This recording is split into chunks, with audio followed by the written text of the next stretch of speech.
देखिए, आज आम आदमी पार्टी के वकील ने माननीय सुप्रीम कोर्ट में, यानी कि देश की सबसे बड़ी अदालत में ये कहा कि किस तरीके से भारतीय जनता पार्टी की केंद्र सरकार बेईमानी और गुंडागर्दी करके एमसीडी के अंदर अपनी सरकार बनाना चाहती है, जो कि गैर कानूनी है, गैर संवैधानिक है।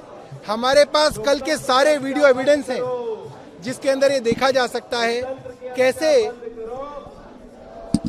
भारतीय जनता पार्टी के पार्षदों ने हाउस में शोर मचाना शुरू किया, गुंडागर्दी करनी शुरू की, नारे लगाने शुरू किए और आम आदमी के पार्षद चुपचाप अपनी सीटों पे बैठ के मुस्कुरा रहे थे। गुंडागर्दी भी वही करे, नारेबाजी भी भारतीय जनता पार्टी करे और उन्हीं की टेम्परेरी मेयर ने हाउस को स्थगित कर दिया। इसका मतलब ये पूरा का पूरा षड्यंत्र पहले से तय था। डिप्टी चीफ मिनिस्टर ने सुबह सुबह ही बता दिया था कि आज भारतीय जनता पार्टी मेयर के इलेक्शन नहीं कराएगी और वही हुआ। और उसका बड़ा सबूत यह है कि भारतीय जनता पार्टी के अपने सांसद, जो कि गौतम गंभीर कल नहीं थे, हंसराज हंस कल नहीं थे, ये जो मनोज तिवारी हैं ये कल नहीं थे। कहाँ थे भाई?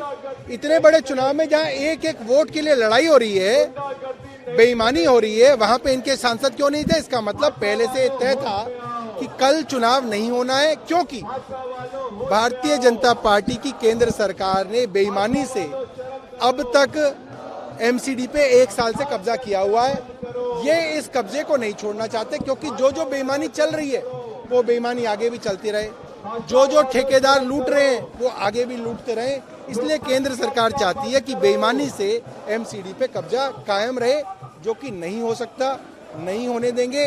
कई तरीके की बेईमानियां कल इनकी प्रोटेम मेयर ने करने की कोशिश की। इन्होंने कहा कि जो इनके नॉमिनेटेड काउंसलर है वो वोट डालेंगे। ऐसा कहीं नहीं होता, संविधान में है ही नहीं। देश के अंदर 1 से 1000 से ज्यादा म्युनिसिपल कॉर्पोरेशन है, कहीं पे भी नॉमिनेटेड काउंसलर मेयर के इलेक्शन में वोट नहीं डाल सकते। इन्होंने कहा वो वोट डालेंगे। कहीं पे भी ऐसा नहीं होता कि तीनों इलेक्शन एक साथ कराए जाएं। इन्होंने कहा तीनों इलेक्शन एक साथ कराएं, क्योंकि इनके मन में बेईमानी है और इनकी सारी बेईमानी रिकॉर्ड पे है और इनकी बेईमानी को हम सुप्रीम कोर्ट के सामने रखेंगे। और अब हमें जो उम्मीद है वो सिर्फ सुप्रीम कोर्ट से ही है, क्योंकि दुनिया की सबसे बड़ी पार्टी की सबसे बड़ी केंद्र सरकार दुनिया की सबसे छोटी पार्टी को इस तरीके से कुचलना चाहती है। तो हम दुनिया की सबसे मजबूत जुडिशरी जो है उसके शरण में गए हैं और वहां से हमें न्याय मिलेगा।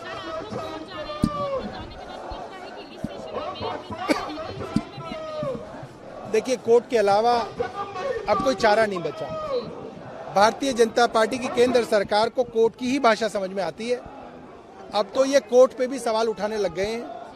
कोर्ट ने भी जब इनको धमकाया तो इन्होंने कोर्ट के अंदर जजों की नियुक्ति करी, वरना ये प्यार की भाषा तो अब कोर्ट की भी नहीं समझते हैं। तो हम तो बहुत छोटी पार्टी हैं, ये लोग अराजक लोग हैं, इनको कानून संविधान से कोई लेना देना नहीं है। ये कोर्ट का जब डंडा इनके ऊपर चलेगा, ये उसी को सुनेंगे।